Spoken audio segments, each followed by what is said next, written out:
Assalamu alaikum everyone. Today's video is about CSS 2024 expected English essay topics.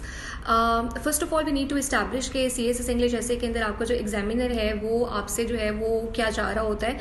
आपका examiner आपसे जो है वो हमेशा एक बहुत ही अच्छी किस्म की बहुत क्वालिटी डिबेट चाहता है. Basically it wants you to use different discourses to prove your point. If you are choosing any topic तो आपने उसके अंदर डिफरेंट डिस्कोर्सेज को यूज करते हुए you have to prove your point. You have to prove that whatever stance you have taken you are able to prove that well. उसके अंदर आपकी एक्सपोजिशन है, आर्गुमेंटेशन है, नरेशन है, डिस्क्रिप्शन है. These are the different discourses that you are going to use. ठीक है.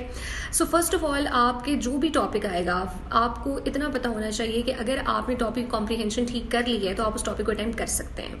सो topic comprehension is very important. हमेशा वो टॉपिक चूज करें जिसके ऊपर आप 100% श्योर हैं कि आपने इसको ठीक से कॉम्प्रीहेंड किया है. You have the enough material to prove your point whichever stance you are going to take on it. इधर you are going in the favor of the statement or against the statement, you are well versed enough कि आप उसको prove कर सकें. Because ऐसे में कुछ right या रॉन्ग नहीं होता. ऐसा नहीं होता कि आपने अगर एक टॉपिक के ऊपर फॉर एग्जाम्पल CSS 21 में उसने टॉपिक दिया कि universal human equality is utopian. अब उसके अंदर कुछ लोगों ने इसको पास किया इसके फेवर में बात करके, कुछ लोगों ने इसको पास किया इसके अगेंस्ट बात करके. सो पॉइंट प्रूवन इज कि अगर as long as you are able to prove your point through the different argumentations and different evidences and you are good enough to provide the enough material in the favour of the stance which you have chosen, तो you are good to go. So इसका मतलब ये है कि ऐसे के अंदर कोई भी राइट या रॉन्ग साइड नहीं होती. It's a debate. और डिबेट जो है वो आपकी तभी सक्सेसफुल होती है जब आप उसको अच्छे तरीके से प्रूव कर सकते हैं. So the other thing which I would like to mention here is कि 92% of the candidates they are not able to pass this CSS English essay paper. इस वजह से because वो टॉपिक कॉम्प्रीहेंशन गलत करते हैं. उनको वो सिर्फ ये देखते हैं कि थीम कौन सा है. ग्लोबलाइजेशन का थीम है तो ग्लोबलाइजेशन पे लिखना शुरू हो जाते हैं. डेमोक्रेसी का थीम है डेमोक्रेसी पे लिखना शुरू हो जाते हैं. एजुकेशन का थीम है तो उस पर चले जाएंगे. It's not like it. Always try to understand the dimension which the examiner is giving you. अगर वो आपसे ग्लोबलाइजेशन के ऊपर ग्लोबलाइजेशन ऑफ मार्केट्स की बात करें तो आप सिर्फ उसी तक अपने आप को लिमिट करें. अगर वो आपसे प्रोज एंड कॉन्स की बात करें तो आप सिर्फ अपने आप को वहीं तक लिमिट करें. उससे ज्यादा उसके अंदर कुछ भी आपको ऐड करने की अपने पास जरूरत नहीं है. Always try to stay stick to the topic and theme which examiner has given you and always try to comprehend it in the right way ताकि आप राइट डायरेक्शन में अपना पूरा का पूरे ऐसे लिखें. बिकॉज बाकी जो आपके होते हैं पेपर्स उसके अंदर यू हैव द चॉइस. आपके पास डिफरेंट क्वेश्चन को अटेम्प्ट करके मार्क्स लेने का चांस होता है. लेकिन इसमें आपके पास एक ही टॉपिक होगा और उसी एक टॉपिक में से आपने 100 में से 40 मार्क्स लेके पास होना है. सो इट इज़ वेरी इंपॉर्टेंट कि आप हमेशा वो टॉपिक चूज करें जो कि आपका स्ट्रॉन्गर एरिया है, जिसमें आपके पास इनफ मटेरियल है और जिस पे आप 100% श्योर हैं कि आप ठीक टॉपिक अटेम्प्ट कर रहे हैं. So let's just tell you about कि एक्सपेक्टेड CSS 24 के टॉपिक्स क्या हो सकते हैं. First of all you must know कि जो इवॉल्विंग ट्रेंड है CSS ऐसे टॉपिक्स का उसके अकॉर्डिंग वो आपको कॉन्टेम्प्रेरी अफेयर्स के ऊपर टॉपिक्स देता है.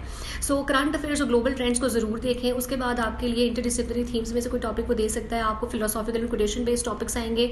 आपके सोसाइटल ऑब्जर्वेशन ह्यूमन बिहेवियर के ऊपर टॉपिक्स आएंगे. सिमिलरली आपके एथिक्स एंड मोरालिटी के ऊपर टॉपिक्स आएंगे. So these are basically those topics जिसको वो जरूर टच करेगा. सिमिलरली डेमोक्रेसी, पॉपुलिज्म, आपका जो इस टाइम पे वाटर स्कार्सिटी चल रही है वो, और जो दुनिया के अंदर डिफरेंट हैपनिंग्स हैं. फॉर एग्जांपल हम लोगों ने देखा कि जो इस टाइम पे इजराइल पैलेस्टीन वॉर चल रही है और जो हम लोगों ने इससे पहले डिफरेंट इकोनॉमिक वॉर्स देखी. You can basically also you should also touch those topics as well. Because पहले ये था कि बहुत ज़्यादा ट्रेडिशनल टॉपिक्स के साथ जो था वो आपका एग्जामिनर आपको बहुत गिने चुने टॉपिक्स और थीम्स के ऊपर क्वेश्चन देता था. अब ऐसा नहीं है. Now the trend has been evolve. वो आपको किसी भी किस्म का टॉपिक दे के आपकी अपनी कॉम्प्रीहेंशन और आपका अपना आर्ग्यूमेंटेशन जो है वो चेक करेगा.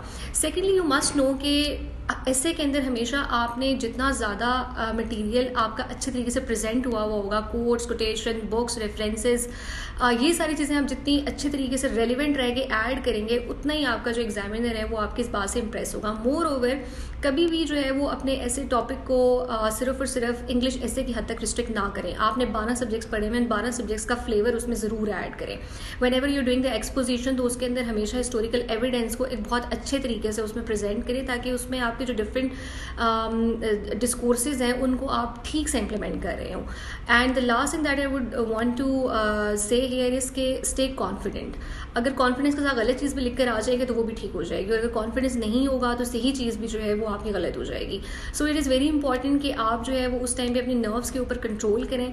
Because you are going to basically face a battlefield and in that battlefield that person would survive that has the strong nerves. So it is very important that you understand कि it is not very difficult to do and always know कि आपने जो है वो ठीक topic choose किया हो.